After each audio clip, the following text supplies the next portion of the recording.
What was that noise? Oh, it appears a human has entered my realm. So, why are you here, human?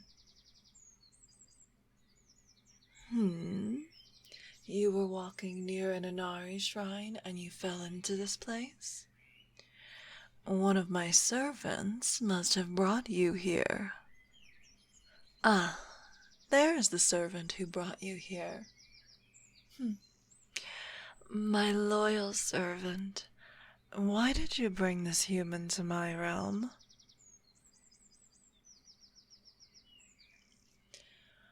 Ah, so you're the one who's been stealing money from my shrines. I'm glad you're here.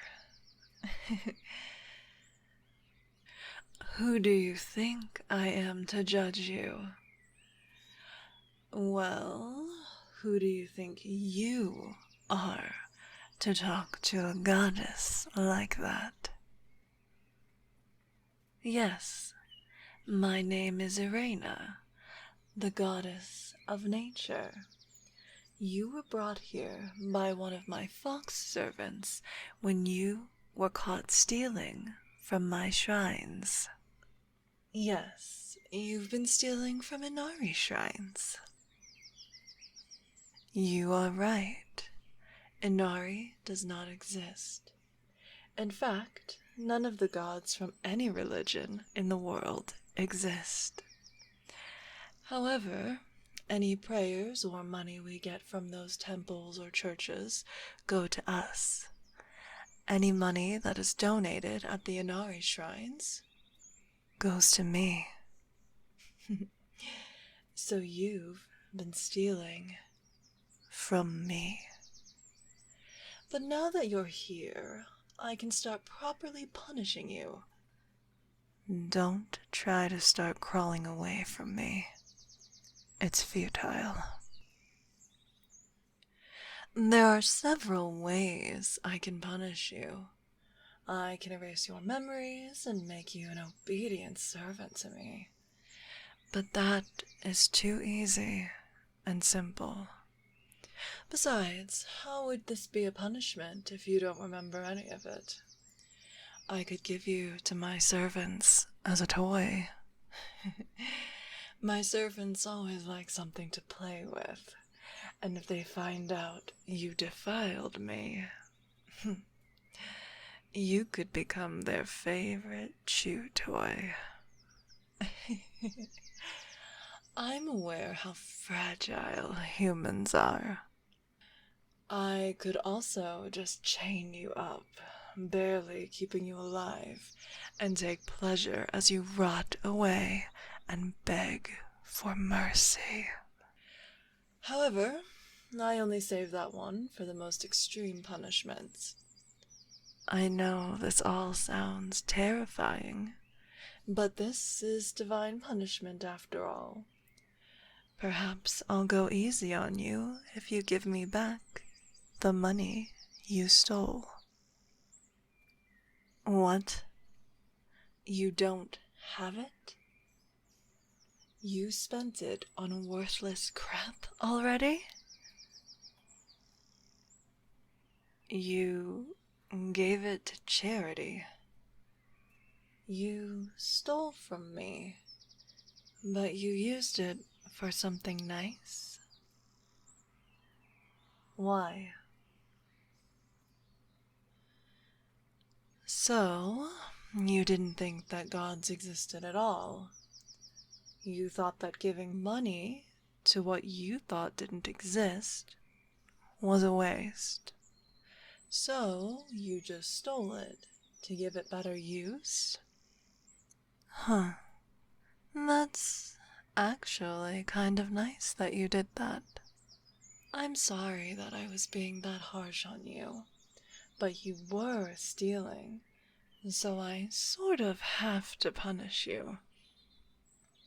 Okay, I don't actually have to.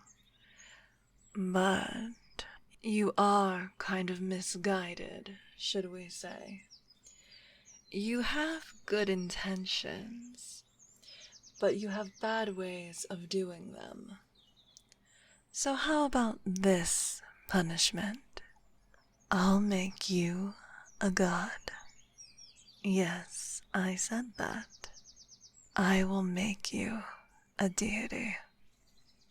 But I will from this day onwards take care of you and teach you what's right and what's wrong.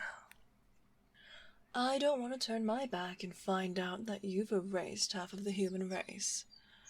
Not that I expected you to do that, but I do need to be careful with you. So I'm only going to give you your new divine powers, one at a time. Don't be afraid. I'm not going to punish you anymore. How about this? I'm going to give you your first power. I'm going to make you immortal. Immortality doesn't make you a full-fledged god, but it is the first step. Oh, yes. To make sure that you don't go mad with these powers. These are technically rental powers, shall we say. I can take them away from you within the first 3 months, but after that, they're yours permanently. However, to be absolutely certain you aren't trying anything atrocious, I also took away a few abilities for the time being. Like, I made it so you can no longer kill. If you try to, you will encounter bad luck that will constantly prevent you from doing so. For that matter, I'm also going to make you a low-level deity for now. Your next divine power I'll grant you is the ability to grant wishes. But you're limited in what you can grant. Stuff like good fortune and small miracles. Again, I'm doing this because I don't want you to go do something horrible. Step out of line, and I won't hesitate to punish you severely. But I won't expect you to do that. I'll eventually make you as powerful as me. Come on, why don't you lay on your mother's lap? Of course I am your mother. I said I would train you and take care of you. That makes me your mother. It's very difficult to be a god. I know plenty of wisdom that will help you. The first thing a god masters is itself. But come, let me take you back to your new home. You are not my first kin, but you are the first one I adopted from the human world. I had 7 children before. Many of them are related to nature, like I am the goddess of nature, but my daughter Maya is the goddess of rivers. What god you will be is not known yet. It will be known once you have more of your divine powers. Here we are, your new home. I see my fox servants have tidied up the place. Yes, my servants are foxes. Yes, just like Inari. I guess I do have a few things in common with her. I am perhaps the closest god to her. Sit down with me. Huh. I just noticed that your hair is already turning green like mine. My hair is green to match the color of nature. When I give you your immortality, I give you some of my essence. It just establishes a basic connection between us. We are still not related by blood or biologically. It establishes a divine relationship. to show that you gained your godhood from me. Interesting, right? Let me show you these plants I've been growing. My beautiful creations. Many of these plants have yet to exist in your world. This beautiful green rose, it is too precious to let humans lay their mortal eyes on it. Perhaps one day I'll let it grow in the human world.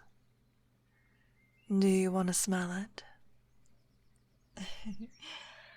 Wonderful, isn't it? Come here. Give your mother a hug. Don't worry. As long as you behave, I will love you as my own.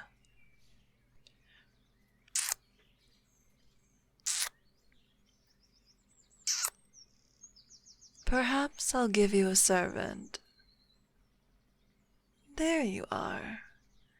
This is the servant who brought you here. She is willing to become your servant now. Why don't you two get acquainted? Oh, look. She wants to lay on your lap. She is looking for your attention. You should pet her on her back. When you don't need anything from your servants, they will seek your personal attention. Being a god doesn't mean that you don't have time for your servants.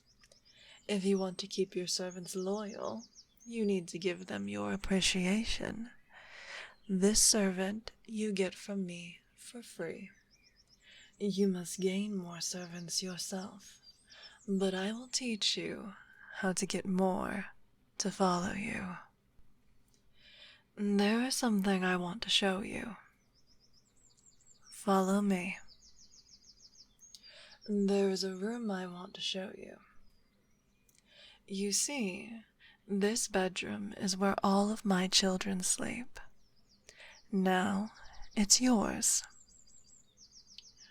My own kin should have their own bedroom. Over here is your bed. Right here is your dresser and your bookshelves. Here is a fox bed for your servants to sleep in. Well, for your only servant to sleep in at the moment. Here is your plant shelves. They're here so that you can place your plants down to grow. At the end of this room is a sliding door that takes you out to the balcony. This balcony connects to my room as well. That way we can meet out here without having to walk into each other's rooms. But look, this is a beautiful landscape. You can see nothing but miles of nature. How the river flows through the forest and rocks. How the clouds move in and out of the mountains in the distance. When you're the goddess of nature, you can't help but admire this type of beauty. Oh, you are clearly tired. I see. You must have had a very long day. Well, I imagine it was pretty eventful for you. It's not every day that a human gets to become a god. Yes, you may lay down on my lap. I will wait as long as it takes for you to wake up. Once you wake up, I will properly get you dressed for your new life. I'll make sure you become a benign deity. I'll also have my servants make dinner for us. All of this will be waiting for you. But for now, get some rest.